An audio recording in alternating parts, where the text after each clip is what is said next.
walking around trying to take creeps for himself, so. Top lane, Hex on RTK, they're going to move in with the Blade Fury, the stun clip at him, and the Blade Fury's magical damage will be enough. The heal isn't going to be enough to counteract that, and that's going to be your first blood on the board there for How on his Jug. MMY was making his way up there, but not there in time to save RTK.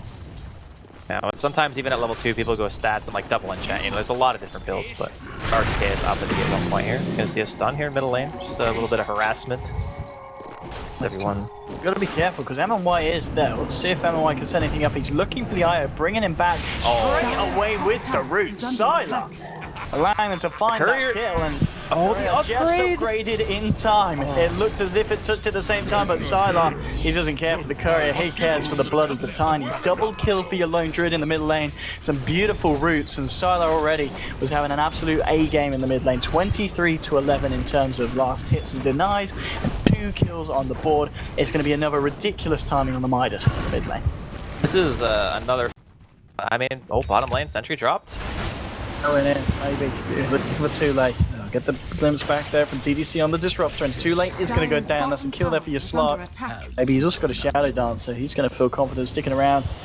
Just pushing this lane in.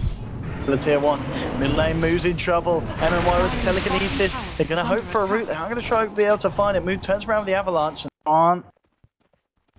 And the boy there on the high ground, and they're going to just go around on white. Look at the Hex off, How moving forward. A couple of right clicks should do it. In fact, it's just going to be the toss and the Avalanche. Straight up from move, finding themselves the kill. How? Oh, he gets rooted under the tower. Sylar and his lone druid. These roots, I mean, he is hitting them every single time.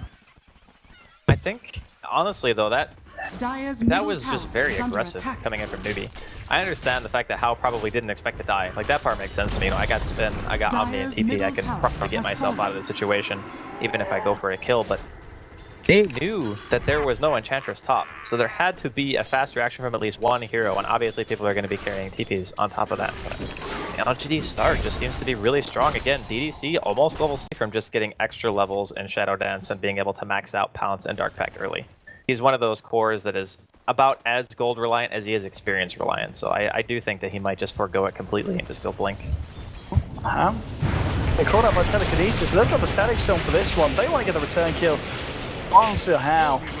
They will. Earlier on, just a couple of minutes ago, he may have taken down maybe, but this time the turnaround's there. They'll get themselves the kill on the Jug. They'll look for the tier 1. Find it. Tron's coming in, but he's on his own.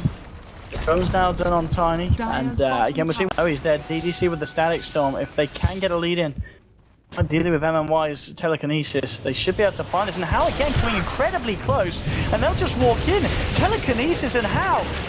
He's just gone, so they're going to send some heroes in retaliation. Moo coming in, gets relocated forward. They'll get themselves one. The second one, they're thanks to Tron with the finger, but maybe still alive. And there are 3 heroes there from the side of Newbee, and Slark, he's still sitting at full health. Very hard to focus down Slark in these team fights if the Sand King's not there. I think that's part of the reason why they wanted to pick the hero. They know that LGD are going to be 5-manning, and because of the fact that he has such an early blink, I feel like going high ground is still going to be a little bit difficult for them. And just having the ability to deal damage through Shadow Dance, whereas before they didn't have a lot of AoE targeted skills, like it was pretty much just Avalanche, Lion Stun, and Blade Fury, which aren't like amazing by any stretch, considering the fact that maybe 15 minutes, she's pretty much parallel with the net worth of the Tiny, and she's ahead of the Jug. In fact, what's the overall difference looking like between the two teams? It's 7,500, so pretty sizable lead for LGD at the moment. But too late, getting the stance to DDC. How to move forward as well. Goes with the Omni stats, but the Static Storm does get laid down. It's going to trap Moo in there. Maybe he's just going to start punching away at them. They'll take down the IO. They'll find the Tiny as well. And now the Impetus chasing down onto How. How incredibly low. Just gets out, but there's your epicenter. Too late. Jumping back in. The stun. The Earth Spike. They can watch out too. RTK still alive. He gets fingered in the backside by Tron. He's down. Sylar TPs himself out of there, so Newbee able to find something in return. They keep How alive, and that was a fight that they did need, but the issue being that they do still not kill the Slark, and maybe walks out of that fight with 3k gold in his bank. And that Slark barely lived.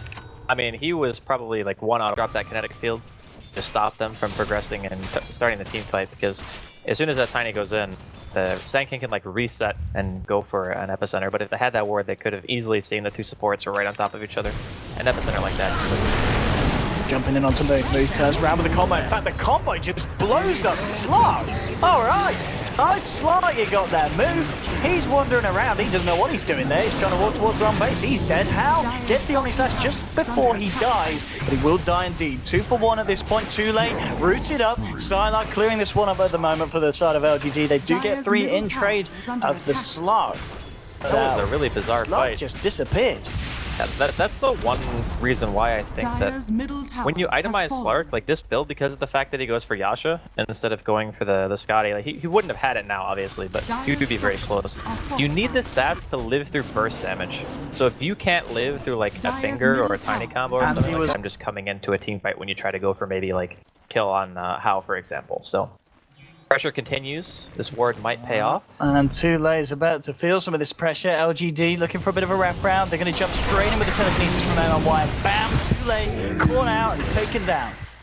He's out for the count for 50 seconds. No buyback here on the man, and LGD look this period as an opening to just go in for the Roshan. And he went out the Sand King. It's full YOLO vibes with Aghanim, so stop. He's having some of Sylar. MMY with the Stoller stun from the Sand King jumps in. I mean this IO. He's had to bail out Mu a fair few times, and late this time there's not going to be any chance to tether to. The man's going to be dead. And talk about being dead. How? Quite in the mid lane here. And this man, he's a dead man, can't get himself out. The control there, more than enough for Disruptor. At the same time, of course, LGD did pick off IO on the way back in. And maybe he spots out more with the ward there by the secret shop, jumping up to the high ground, looking for Tule. Tule will get themselves the blink out. Be a blink kills that are fairly high priority, but the problem is there's Glimmer on the Disruptor right now, and MMY has almost got a full Yules. So both of those heroes are going to have ways of stopping your ultimate. Comes LGD just massacring the mid-racks right now of Newbee, and there is just no rebuttal whatsoever. Stun and finger onto maybe it's not enough burst, but he stays alive. Too late, did jump in there with the epicenter. It's not quite enough damage though. They're all still alive on the side of LGD, and it's going to be 2 dead on Newbee. How? Moving forward with the Blade Fury, trying to find MMY. The kinetic curse gets dropped down. No! MMY steals the Blade Fury! Oh, and he's going to do himself, but no, he still goes down to the Omni Slash. It's 2 for 1 at this point, maybe. Clearing up on the backlines. Move, jumping in with a combo. Looking for Sylar. Is it enough damage? No! Sylar's going to be able to walk it off. RTK throwing the impetus into the face of Tiny. It's an ultra kill for maybe as he's just cleaning up this fight. And an incredibly painful one there for Newbee. There's only buyback available on Moo's Tiny. Dire's middle barracks and that could be game ending here.